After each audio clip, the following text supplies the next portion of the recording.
Mean राशि का आने वाला साल 2024 आइए जानते हैं।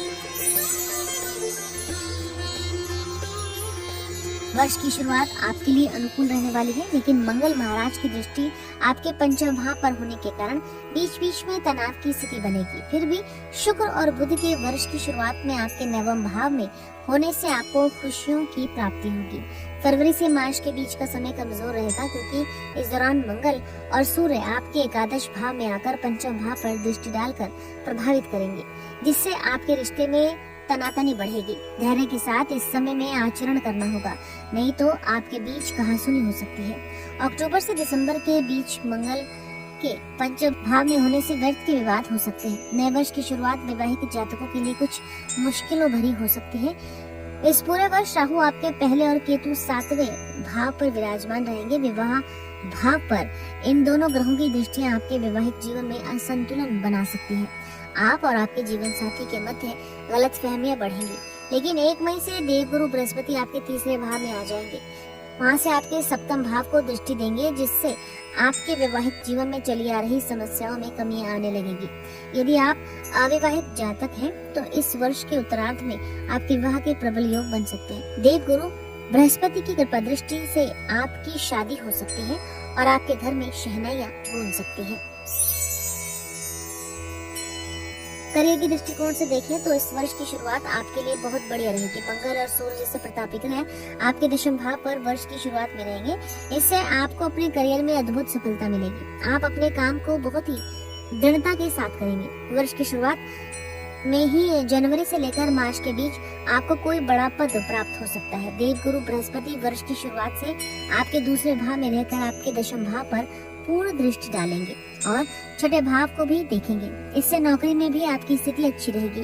आपके लिए मार्च से अप्रैल के बीच का समय बहुत महत्वपूर्ण रहेगा, क्योंकि इस दौरान आपको काम के सिलसिले में विदेश जाने का मौका मिल सकता है। विद्यार्थियों के लिए वर्ष की शुरुआत अच्छी रहने वाली है। वर्ष की शुरुआत में ग्रहों की स्थिति के चलते आप शिक्षा को बड़े ही मन से करेंगे और अपनी चुनौतियों को दूर करने में ध्यान देंगे। मंगल दृष्टि की वर्ष की शुरुआत में आपके पंचम भाव पर होने से बीच बीच में आपको व्यवधानों का सामना भी करना पड़ेगा, क्योंकि आपका मन एक दिशा में नहीं लगेगा। फिर भी आप अपनी पढ़ाई से विमुख नहीं होंगे और उस पर ध्यान केंद्रित करेंगे।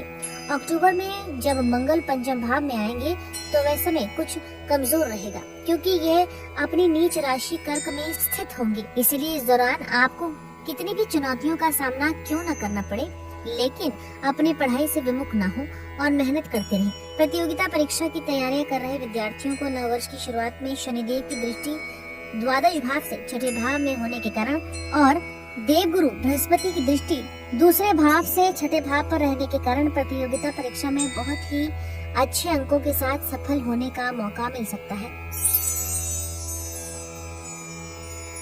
मीन राशि के जातकों को वर्ष की शुरुआत में आर्थिक तौर पर सुदृढ़ होने का अवसर तो मिलेगा, लेकिन शनि महाराज पूरे वर्ष आपके द्वादश भाव में रहकर वर्ष पर्यंत खर्चे का एक योग बनाए रखेंगे, जो चाहे या अनचाहे आपको करना ही होगा। शनि की स्थिति आपके ऊपर खर्च का जोर बनाए रखेगी। हालांकि बृहस्पति महाराज 1 मई तक आपके दूसरे भाव में रहकर आपके बैंक बैलेंस में वृद्धि कराएंगे और धन को संचित करने में और धन की बचत करने में आपकी मदद करेंगे। फरवरी से मार्च के बीच मंगल महाराज राशिगत होकर आपके एकादश भाव में रहेंगे और वहां से आपके द्वितीय भाव में और देवगुरु बृहस्पति को भी देखेंगे। ये समय आर्थिक रूप से उन्नतिदायक रहेगा। इस दौरान आप जिस योजना को भी शुरू करेंगे उसमें आपको सफलता मिलेगी। स्वास्थ्य के दृष्टिकोण से वर्ष की शुरुआत उतार चढ़ाव से भरी रहने वाली है। आपकी राशि में पूरे वर्ष राहु की उपस्थिति और सप्तम भाव में केतु का विराजमान होना आपके स्वास्थ्य के लिए अनुकूल नहीं रहेगा। इसलिए आपको किसी भी तरह का शारीरिक समस्या से बचने के लिए विभिन्न प्रकार के बचावों पर ध्यान देना होगा। शनि महाराज भी द्वादश भाव में बने रहेंगे, जो आपको आंखों में समस्या, पैरों में दर्द, एड़ी में दर्द, चोट मोच जैसी समस्याएं दे सकते हैं। नेत्र पीड़ा और आंखों से पानी बहना जैसी समस्याएं भी आपको परेशान कर सकती हैं। अप्रैल से मई के बीच विशेष रूप से अपने स्वास्थ्य का ध्यान रखें। इस दौरान स्वास्थ्य बिगड़ने से आपको ज्यादा परेशानियां उठानी पड़ सकती हैं।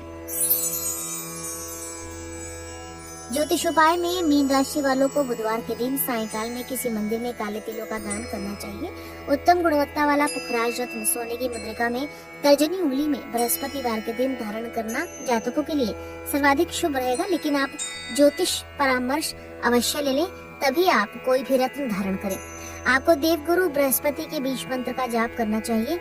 साथ ही प्रत्येक शनिवार को सायंकाल के समय पीपल के पेड़ के नीचे सरसों के तेल का दीपक जलाना चाहिए। इसी के साथ आपको नववर्ष 2024 की हार्दिक शुभकामनाएं। हम आशा करते हैं कि आपका आने वाला नया साल आपके जीवन में नई खुशियाँ और ऊर्जा लेकर आए।